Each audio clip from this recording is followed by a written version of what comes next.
바람만 스쳐도 아플 정도로 굉장히 아픈 병이고 아주 극심한 통증을 동반하는 질병이 바로 통풍이라고 볼 수가 있습니다. 이런 분들도 요산이 이렇게 덩어리로 쌓이게 되는데 그거를 이렇게 바늘로 따서 보니까 이렇게 하얀 요산이 콸콸콸 나오는 걸 볼 수 있습니다. 만성 결절 통풍이 되면 이렇게 뼈가 이렇게 뿔룩 튀어나오게 되고 이거는 뼈가 튀어나온 게 아니라 요산이 쌓인 거예요. 그래서 통풍을 우습게 여기면 안 돼요. 통풍은 목숨을 위협하는 그런 질병입니다.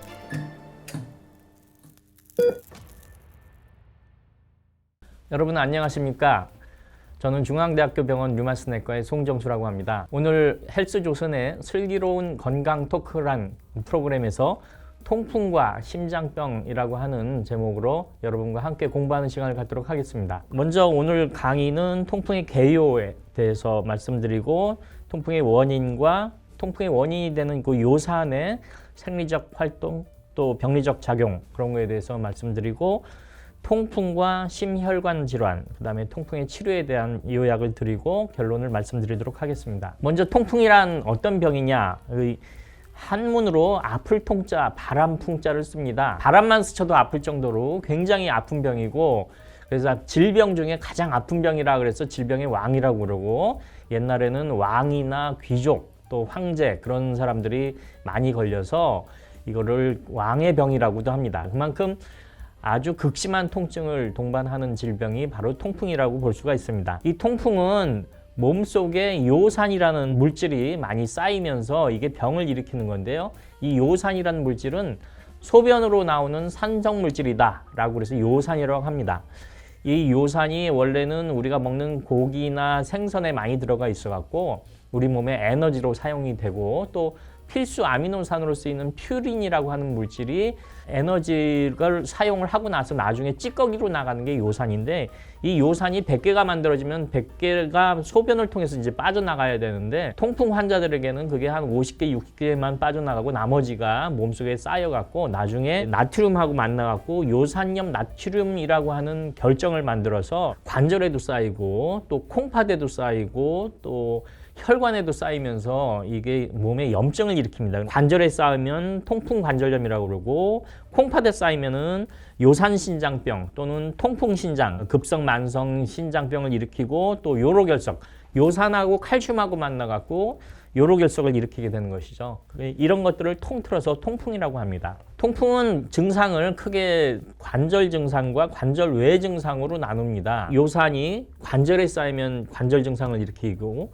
관절 이외 다른 부위에 쌓이게 되면 관절 외 증상을 일으키게 되는 거죠. 먼저 관절 증상에 대해서 함께 공부하도록 하겠습니다. 통풍의 진행 순서는 첫 번째 무증상 고요산 혈증부터 시작을 합니다. 그래서 그 다음에 이제 통풍 발작, 감기 통풍, 만성 결절성 통풍 이렇게 생기는데요. 무증상 고요산 혈증이라고 하는 것은 우연히 피 검사를 했는데 혈청의 요산 농도 수치가 7.0mg/dL 이상으로 증가되는 경우를 고요산 혈증이라고 합니다. 통풍에 대한 증상이 하나도 없는 그런 상태를 무증상 고요산 혈증이라고 하는데 이런 무증상 고요산 혈증이 10년에서 40년 정도 그렇게 오랫동안 지속이 되다 보면은 두 번째 단계인 급성 통풍 발작 또는 급성 통풍 관절염 그렇게 얘기를 하는데요.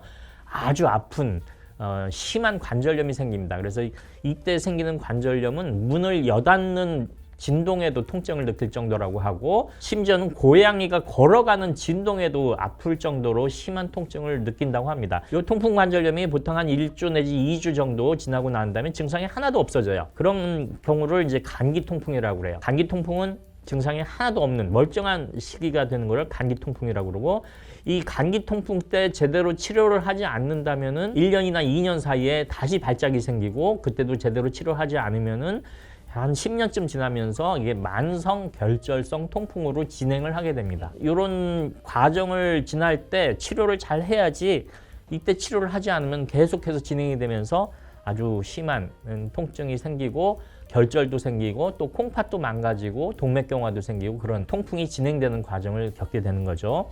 최근에는 진단 기술이 발달이 되면서 여기 스테이지 B라고 하는 그런 게 새로 생겼어요. 무증상 고요산 혈증 중에서도 조금 진행이 되면은 초음파 검사라든지 뭐 CT 검사에서 요산이 쌓여 있는 걸 볼 수가 있어요. 이런 거를 스테이지 B 무증상 시기에 무증상 통풍 그렇게 얘기도 합니다. 먼저 그럼 무증상 고요산 혈증에 대해서 말씀드리겠습니다. 무증상 고요산 혈증은 요산 농도가 7.0mg/dL 이상 되는데 증상이 하나도 없는 것이 무증상 고요산 혈증이에요. 그러면 이거를 병이라고 봐야 되냐, 병으로 보지 말아야 되느냐? 요산이 높지만 증상이 없기 때문에 치료를 하라는 사람도 있고 치료를 하지 말라는 사람도 있습니다. 근데 전 세계적으로 9가 넘어가면은 나중에 콩팥이 망가지기 때문에 9가 넘어가면 치료를 해야 된다라고 하는 사람들이 주로 있지만은 7에서 9 사이에는 생활습관 개선을 먼저 해야 된다. 우리나라 연구에 따르면은 요산이 높은 사람, 무증상 고요산 혈증 환자의 그 인구 비율을 보니까 건강검진 환자 데이터를 보니까 100명 중에 16명의 환자가 요산이 높은 거로 나와 있습니다. 그래서 고요산 혈증은 꽤 많이 있다고 볼 수가 있는데 그 중에서 통풍 환자는 몇 명이냐?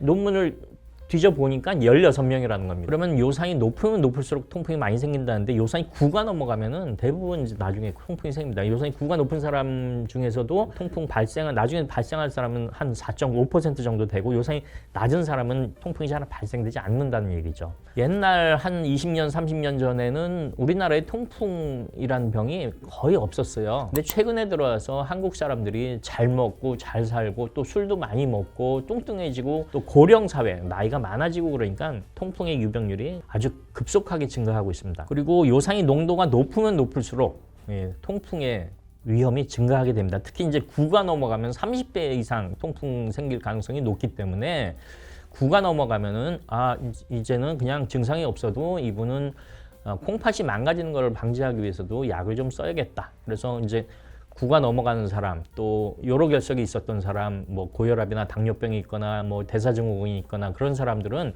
9가 넘어가지 않더라도 이게 통풍에 대한 치료를 할 준비를 하고 있어야 합니다. 이런 무증상 고요산 혈증이 10년 내지 40년이 지나고 난 다음에 급성 통풍 관절염 또는 급성 통풍 발작이라고 이게 생기는데 주로 남자는 40대에서 60대 생기고 여자는 폐경기 이후에 생깁니다. 왜냐하면 여자들은 폐경기 이전, 50세 이전까지는 에스트로겐이라고 하는 여성 호르몬이 난소에서 분비가 돼서 우리 그 여성의 몸을 보호하고 있는 역할을 하는데 이 에스트로겐이 요산을 배출시키는 강력한 역할을 합니다. 그래서 소변으로 요산이 잘 빠져나가게 하는 역할을 에스트로겐이 해주는데 이게 폐경기가 되고 나면은 에스트로겐이 안 나와요. 그렇게 되면은 나중에 피 속의 요산이 점점 올라가면서 남자와 똑같은 속도로 통풍이 생깁니다. 그래서 여성분들이 이제 60세, 65세, 70세 그렇게 되면은 통풍이 생기는 비율이 남자하고 똑같이 가거든요. 그래서 여자들도 이제 폐경기가 지나면은 통풍에 대한 주의를 하셔야 되는데 이렇게 통풍 발작이 생기면은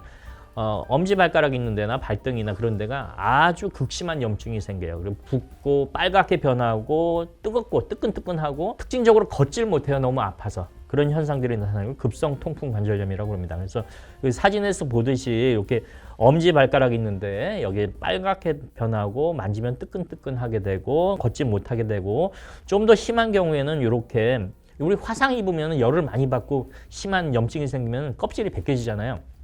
피부가 벗겨지듯이 여기도 아주 심한 열이 나기 때문에 아주 심한 통풍이라면 이렇게 피부가 벗겨지는 그런 현상도 나타나게 됩니다. 여기도 보면 이제 통풍이 안 생긴 오른쪽 발과 왼쪽 발이 확실히 드러나게 되죠. 이 환자분은 피부 건선이라고 하는 피부병에 걸린 분인데 건선 환자가 통풍이 잘 생깁니다. 이분은 발목에 생긴 경우고 팔꿈치에도 통풍이 생기면 이렇게 뻘겋게 변하고 만지면 뜨끈뜨끈하고 팔을 움직이지 못하게 되는 그런 증상이 생기게 됩니다. 어깨에도 통풍이 올 수가 있습니다. 그래서 어깨에 통풍이 오면은 팔을 잘 움직이지 못하게 되는 증상이 생기게 됩니다. 또 무릎에도 통풍이 자주 오는데요. 무릎이나 어깨에 통풍 발작이 오면은 저희가 물을 뽑는 주사기로 물을 뽑습니다. 그렇게 되면은 이렇게 뿌옇게 요산 색깔이 하얀색이거든요. 그래갖고 이렇게 물을 뽑아 보면은 이렇게 뿌옇게 나오게 됩니다. 정상적인 관절액 색깔은 이렇게 맑고 투명하게 나와야 되는데 이렇게 뿌옇게 나옵니다. 그래서 요거를 물을 뽑아서 현미경을 봅니다.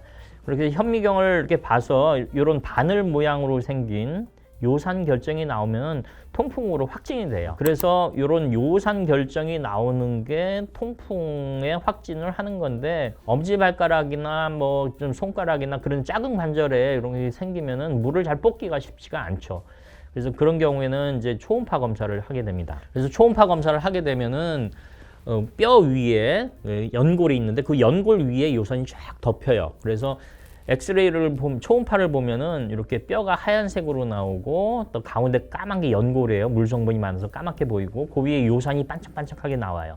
그래서 이걸 기찻길 모양으로 이렇게 쭉 나오는 건데 이렇게 나오는 거는 통풍밖에 없거든요. 그래서 요거는 이중 윤곽 징후라고 해서 통풍 때 이렇게 특징적으로 나타나는 것이 관절 초음파로 보입니다. 요거 관절 초음파도 한 10년 전에는 이렇게 초음파 기기가 좋지 않아 갖고 잘 보이지 않았었는데 최근 들어와서는 초음파로 마치 현미경을 보는 듯이 아주 그 영상이 선명하게 나오거든요. 그래서 초음파가 통풍 진단하는데 큰 도움이 됩니다. 그리고 이렇게 왼쪽 엄지발가락이 제일 많이 생기는데 이렇게 보면은 뼈가 있고 연골이 있고 이렇게 요산이 이렇게 쭉 쌓이면서 기찻길 모양으로 보면 이중 윤곽 징후가 나타나면 통풍으로 진단을 할 수가 있는 것이죠. 그리고 CT에서도 이렇게 통풍이 나오면은 듀얼 에너지 CT, 이중 에너지 CT라고 하는 거를 이렇게 할 수가 있는데 그러면 이렇게 요산이 색깔을 이렇게 낼 수가 있어요.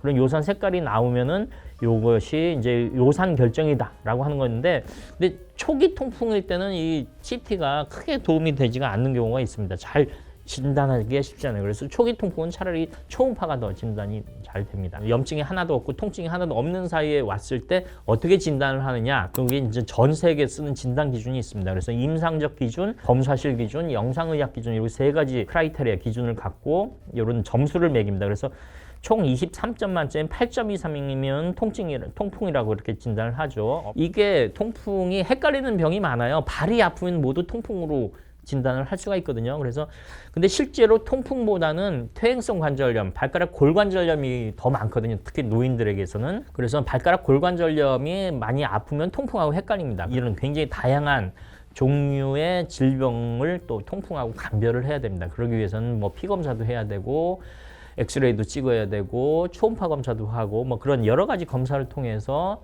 통풍으로 진단을 해야 됩니다. 그래서 통풍하고 헷갈리는 병이 굉장히 많다. 그런 거를 좀 알고 계시면 되겠습니다. 통풍이 온 다음에 한 1, 2주 지나고 나면은 약을 먹으면 좀 빨리 가라앉고요. 약을 안 먹으면 한 2주 정도 굉장히 심한 통증을 이렇게 갖게 되죠. 그러다가 이제 싹 없어져요. 증상이 하나도 없어요. 그러니까 환자들이 이게 뭔가 내가 뭐 술 먹고 길거리에 있는 돌을 찼나, 뭐 아니면 전봇대에 부딪혔나, 뭐 그런 생각을 하게 돼요. 그런 경우를 이제 감기 통풍이라고 그래요. 인터벌 가웃. 그러니까 발작과 발작 사이 관절통이 없는 경우인데 이때 치료를 제대로 하지 않고 진단을 못 받으면요 언젠가는 재발을 합니다. 2년 내에 한 80% 재발하고 그 이후에도 또 재발을 할 수가 있습니다. 그래서 치료를 그때 해야지 그렇지 않으면 여러 관절을 침범하고 발작의 빈도도 증가하게 되고 관절염의 지속 시간도 늘어나게 됩니다. 그래서 그때 감기 통풍 때 치료를 하지 않으면 이게 만성 결절 통풍으로 진행을 하게 되죠. 그러면 계속 아프게 돼요. 이제 기간도 늘어나게 되고 또 발작이 생기는 기간도 횟수도 자주 일어나게 되고 또 이게 이제 11.6년쯤 지나게 되면은 만성 결절 통풍을 짓는데 엑스레이를 찍으면 이제 주변에 뼈가 녹아나는 그런 현상이 일어나요. 그걸 이제 골밀환이라고 그래요. 뼈를 깎는 아픔이 이제 생기는 거죠. 여러분들 뼈를 깎는 아픔을 겪어보셨습니까?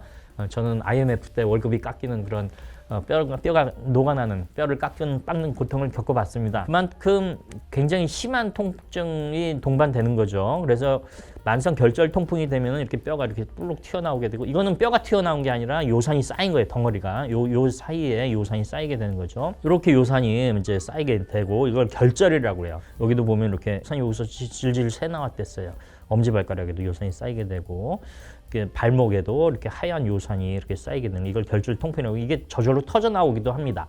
그래서 만성 통풍 윤활낭염도 생기게 되고 손에도 이렇게 아주 무시무시한 이런 요산 결정이 쌓이게 되고 이렇게 만성 결절이 되면은 이렇게 관절에만 요산이 쌓이는 게 아니라 콩팥에도 쌓이고 혈관에도 쌓이고 그래서 이런 분들은 대부분 콩팥 기능이 망가져 있어요. 이렇게까지 가기 전에 미리 관리를 잘 해야 되는 거죠. 이런 분들도 요산이 이렇게 덩어리로 쌓이게 되는데 그거를 이렇게 바늘로 따서 보니까 이렇게 하얀 요산이 콸콸콸 나오는 걸 볼 수 있습니다. 요분도 이렇게 손이 심하게 아파서 왔는데 이걸 바늘로 한번 싹 따보니까 하얀 요산이 나와서 통풍으로 진단을 했었던 환자고 이게 이제 몸에 다 쌓여요. 귀에도 쌓이게 되고 이게 혈액순환이 잘 안 되는데 피부가 차가워지는데 이제 발가락, 발등, 발목 그리고 귀에도 피가 잘 안 통하거든요. 이게 차갑잖아요. 그런데 요산이 많이 쌓이게 돼요, 결절이. 그리고 뼈가 녹아납니다. 이렇게 요산 결정이 골밀환이라고 그러죠. 뼈가 녹아나는 그런 골밀환이 이렇게 생길 수가 있고 관절이 아프다고 환자가 뭐 죽거나 생명을 위험을 받거나 그러진 않아요. 근데 통풍이 생명을 위협하는 질병으로 알려져 있는데 왜 그러냐면 이런 관절외 증상 때문에 그렇습니다. 그래서 이제 가장 흔한 관절외 증상은 이제 신장병이에요. 만성 신부전. 콩팥이 망가져갖고 나중에 신장 기능이 떨어져서 뭐 혈액투석을 한다든지 아니면 복막투석을 한다든지 신장 이식을 한다든지 그런 것까지 가는 거죠. 그래서 만성 신부전이 제일 흔하고 그다음에 요로결석이 생기고 급성 신부전 이런 게 생기게 됩니다.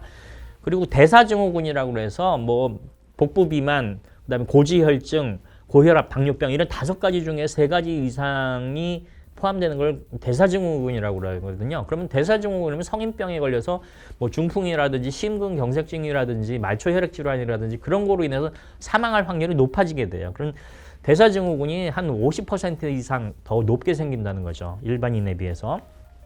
그 대사증후군이 또 더 진행을 하다 보면은 동맥경화가 생기고 그렇게 되면 협심증, 심근경색증, 중풍, 뇌졸중, 말초혈관 질환 그런 게 생기게 됩니다. 그 이외에도 뭐 다양한 뭐 지방간이라든지 뭐 암이 증가한다든지 골절이 잘 생긴다는 기타 동반 질환이 또 생기게 되죠. 그래서 통풍을 우습게 여기면 안 돼요. 통풍은 목숨을 위협하는 그런 질병입니다. 이거는 2011년에 나온 논문인데 이건 남자는 1.3배 사망률이 증가하고 여자는 1.7배 증가한다고 합니다. 그래서 통풍을 그냥 단순한 관절염으로 알고 우습게 여기면 안 된다는 얘기죠. 통풍은 그 요산이라는 물질이 많이 쌓이면서 이제 통풍이 생긴다고 하는데 원래 요산이 나쁜 물질은 아니에요. 요산은 우리 항산화제, 우리 몸이 불타지 않게, 뭐 찌꺼기가 많이 생기지 않게 하는 역할을 하는 게 항산화제 역할을 하는데 이게 많이 쌓이다 보면은 산화제로 또 돼요. 이런 요산이 적절하게 있으면은 우리 몸을 보호해주는 역할을 하지만 많이 있으면은 심혈관계 유발 요인을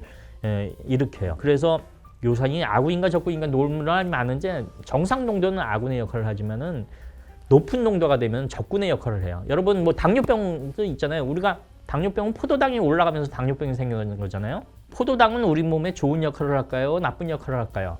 원래는 좋은 역할을 합니다. 우리 몸의 뇌를 사용하는 그 에너지가 이 포도당만 갖고 사용을 하거든요. 근데 포도당이 적정하게 잘 유지가 되면은 우리 몸에 좋은 역할을 하지만 이게 많이 쌓이게 되면은 당뇨병이 일어나면서 혈관도 망가지고 눈도 망가지고 콩팥도 망가지고 그러잖아요. 마찬가지로 요산도 적절한 용도라면 항산화 작용, 혈압 보호, 뇌기능 발달과 보호하고 파킨슨병, 알츠하이머병 예방하는 그런 좋은 역할을 하는데 이게 높은 농도가 되면 7.0 이상 올라가는 고요산 혈증이 되면 항산화 작용이 아니라 산화 작용을 일으키고 각종 질병을 일으킵니다. 뭐 통풍이라든지 신장병이라든지 대사증후, 동맥경화 그런 거를 일으키게 되는 거죠. 그래서 과유불급이다. 너무 많으면은 좋을 게 없다는 얘기죠. 적절하게 쓰는 게 좋습니다. 이런 고요산 혈증이 비만, 신장병, 고지혈증, 당뇨병, 고혈압 이런 게 고요산 혈증하고도 관련이 있고 이게 또 대사증후군하고도 관련이 있어요. 그래서 혈관을 망가뜨리게 되는 그런 역할을 하게 되는데 이 고요산 혈증이나 통풍도 마찬가지로 이 심혈관, 혈관의 동맥경화를 일으키고 혈관이 딱딱하게 되는 그런 거를 만들게 됩니다. 그래서 이런 심장이라든지 혈관이 고요산 혈증과 통풍과 상관이 밀접 관계에 있다. 그래서 여러 연구를 찾아보니까 통풍 환자의 아마 7-80%에서 고중성지방 혈증이 되고 또 중성지방이 높은 환자에게서도 고요산 혈증이 생겨요. 그래서 고지혈증이 상당히 역할을 하고요.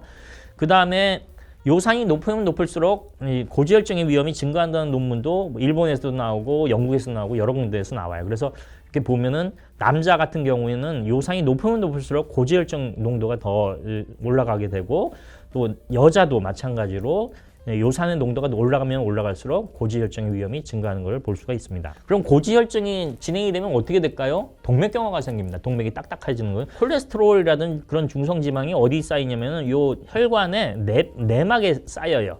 그게 내막에 쌓이면서 내막이 두꺼워져요. 두꺼워지면서 이게 혈관 내경을 가로막게 되죠. 그럼 피순환이 잘 안 되게 되면서 이게 터지기도 하고 좁아지기도 하고 막히기도 합니다. 그렇게 되면서 뇌경색, 심근경색증 그렇게 목숨이 왔다 갔다 하는 그런 질병을 일으키는 거죠. 그럼 어떤 일이 생기냐? 고혈압, 심부전, 협심증, 심근경색증, 말초혈액 순환장애, 뇌경색, 뇌출혈, 만성심부전, 발기부전 이런 아주 심각한 경과들이 생기게 됩니다. 그러니까 요산이 올라가는 거를 그렇게 만만하게 보시면 안 됩니다. 나중에 10년 있다, 20년 있다 이런 현상들이 생기는 거죠.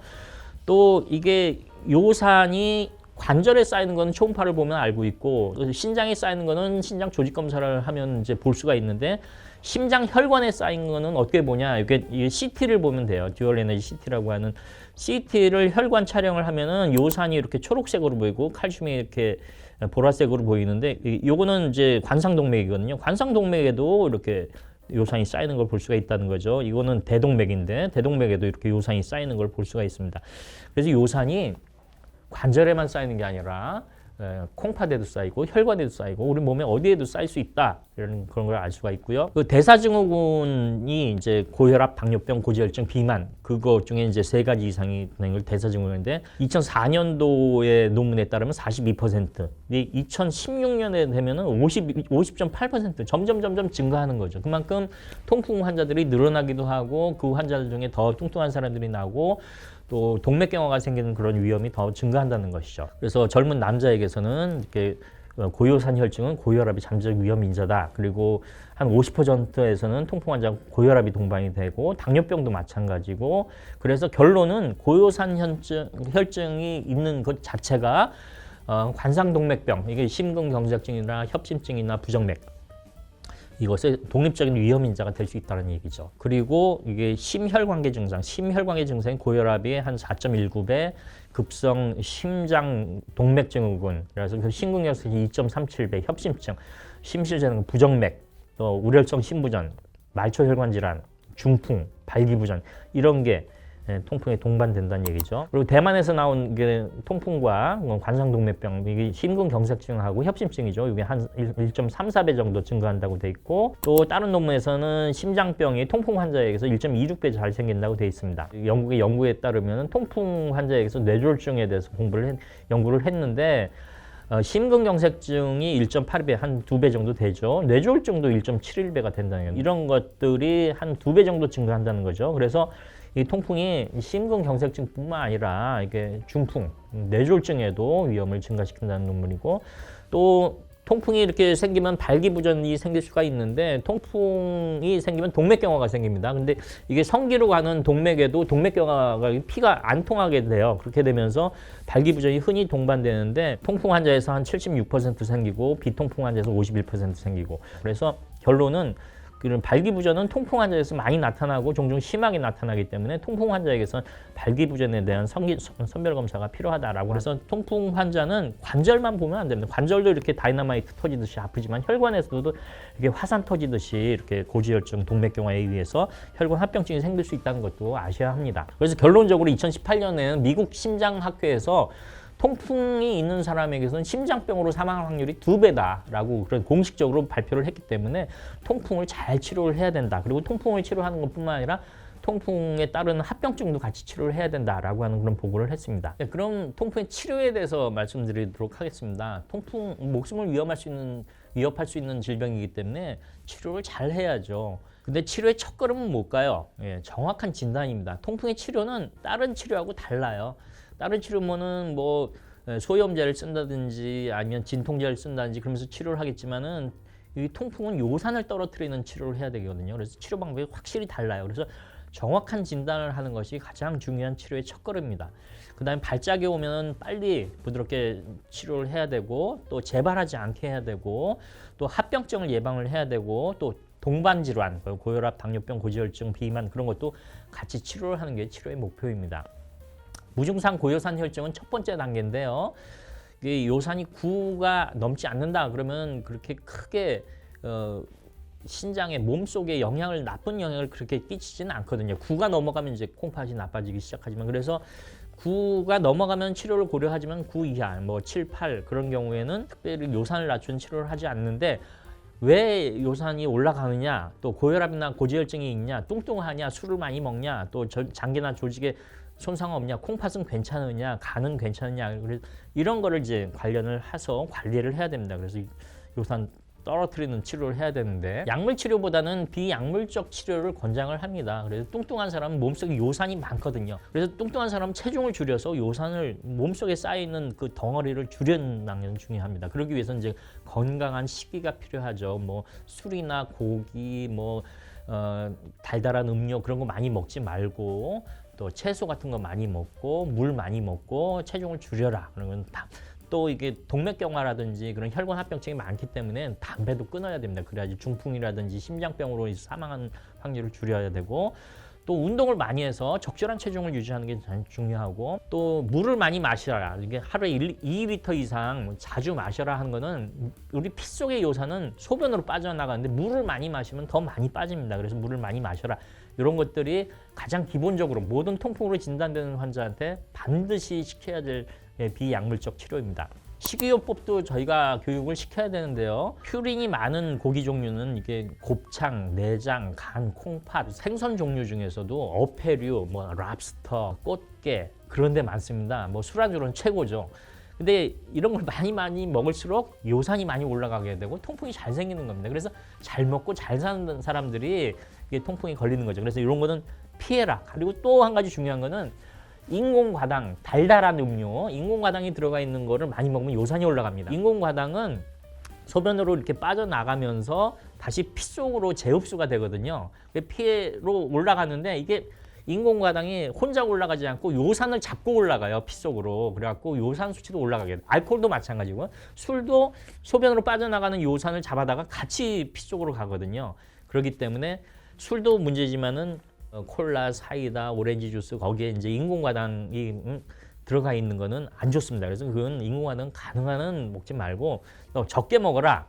살코기, 이제 소고기, 돼지고기, 닭고기, 양고기인데 1인분 먹으면 큰 문제는 없습니다. 근데 보통 1인분 먹나요? 보통 2인분, 3인분 거기에다가 뭐 공깃밥 시키고 냉면 먹고 그러면서 자꾸 올라가니까 문제죠. 1인분씩 먹는 건 괜찮아요.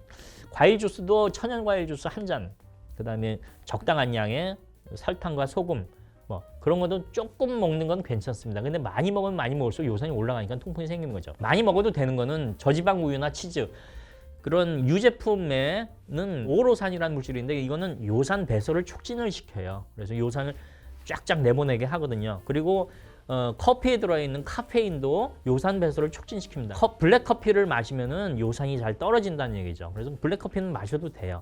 그리고 채소라든지 또 섬유소가 많은 그런 과일이라든지 계란, 오리알, 메추리알 그런 데는 요산이 거의 들어있지 않기 때문에 이런 건 많이 먹어도 됩니다. 또 최근에 뜨는 그 지중해식 다이어트라고 해서 뭐 올리브 오일에다가 채소 많이 넣고 하는 그것도 마찬가지로 요산을 떨어뜨리는 효과가 있으니까 대시 다이어트 또는 지중해식 다이어트도 요산을 떨어뜨리는 데 좀 도움이 됩니다. 자, 그러면 이런 나쁜 음식 중에 뭐가 제일 나쁠까요? 인생 살면서 낙이 100이라면은 그 중에 50은 먹는 낙이에요. 근데 뭐 고기도 먹고 싶고 생선도 먹고 싶고 랍스터도 먹고 싶고 게도 먹고 싶고 그런데 그걸 다 못 먹게 하면 안 되죠. 그래서 1인분씩은 먹어도 되는데 붉은색 고기도 사실은 그렇게 많이 높이지는 않아요. 해산물도 그렇게 많이 높이지는 않고 그래서 그거는 1인분씩 먹어도 되는데 제일 나쁜 게 알코올이에요. 알코올은 요산을 쫙 올려요. 갑자기. 그러면서 통풍 발작. 술 먹고 다음날 새벽에 발작 생기는 걸 많이 봤어요. 그건 술을 많이 먹으면 요생만큼 쫙 올라가기 때문에 특히 조심해야 될 게 술과 인공과당이다. 그렇게 알고 계시면 됩니다. 급성 발작이 생기면 굉장히 아프잖아요. 그럴 때는 어떻게 치료를 하냐? 빨리 약을 쓰는 수밖에 없습니다. 그래서 코리친이라든지 뭐 소염 진통제라든지 스테로이드 이런 걸 가지고 쓰는데 이건 주로 이제 의사 선생님들이 주로 하는데 그래도 요 진통제, 소염제 이런 거를 먹으면 좀 빨리 가라앉거든요. 고통 받는 시간이 줄어들어요. 그래서 이런 거 통풍 환자들은 이런 급성 통풍 때 먹는 그런 비상약을 항상 이게 주변에 대비를 하고 있어야 됩니다. 준비를 하고 있어야 돼요. 그 다음에 만성 통풍 환자는 요산을 떨어뜨리는 치료를 해야 되는데요. 이 요산 떨어뜨리는 언제까지 해야 되냐? 1년 하냐, 2년 하냐, 10년 하냐. 평생 해야 됩니다. 요산 떨어뜨리는 약을 먹지 않으면요. 다시 올라가서 반드시 통풍이 생깁니다. 그래서 이 치료 기간은 평생. 고혈압이나 당뇨병, 고지혈증 거의 평생 치료하잖아요. 고지혈증 환자들도 고지혈증 약을 드시라고 그러면은 잘 안 드시려고 그러면 뭐 증상도 없고 막 그런데 왜 먹냐 막 그렇게 얘기를 하는데 안 그러면 나중에 동맥경화 생기고 중풍 생기고 심근경화 생기고 우리는 의사들은 알거든요. 그래서 그런 걸 잘 교육을 해야 돼요. 통풍도 마찬가지예요. 증상이 없다고 해서 약을 안 먹게 되면은 언젠가 또 통풍이 생기고 발작이 생기고 합병증도 생기고 콩팥도 망가지고 중풍도 생기고 그러면서 삶의 질이 엉망이 됩니다. 나중에. 그래서 약을 평생 먹어야 되는 거고요. 나는 약물은 안 먹고 음식 조절로 치료를 하겠다 하는 사람이 꽤 많습니다. 근데 음식은 요산 떨어뜨리는데 효과는 별로가 없어요. 그러니까 만약 10이었던 사람은 혈흔이 있는 음식 하나도 안 먹는다. 그래서 철저히 식이요법을 한다 그래도 1밖에 안 떨어져요. 10에서 9밖에 안 떨어지고 9였던 사람은 8밖에 안 떨어져요. 근데 통풍 치료는 최소 6 이하로 떨어뜨려야 되거든요. 약을 먹어야만 요산이 떨어집니다. 그런데도 왜 우리가 식이요법을 중요시 하느냐? 그거는 식이요법을 제대로 하지 않으면 요산이 또 쫙 올라가요. 갑자기 올라가면서 통풍 발작이 또 생기거든요. 그렇기 때문에 약물요법이 제일 중요하고 두 번째는 식이요법도 반드시 해야 됩니다. 그렇게 돼야지 통풍 발작이 생기지도 않고 또 합병증도 예방할 수가 있어요. 치료 목표가 되는 혈청 요산 농도는 최소한 6 이하로 해야 되고 결절이 있는 경우, 그러니까 오래된 경우에는 5 이하로 유지를 하라고 그러죠. 요산이 7이 넘어가면 몸속에 요산이 쌓이면서 통풍이 악화되거나 통풍이 새로 생깁니다. 6에서 7 쌓이면 평형을 유지해요. 본전이죠. 그 다음에 6 이하가 되면 몸속에 쌓여있던 요산이 빠져나가기 시작해요. 그렇게 되기 때문에 6 이하로 유지해라 하는 것이 전 세계의 통풍 환자의 치료의 지침입니다. 근데 문제는 증상이 없으니까 환자들이 약을 안 먹어요. 1년쯤 지나면은 100명의 환자 중에 약을 먹는 사람이 40명밖에 안 되거든요.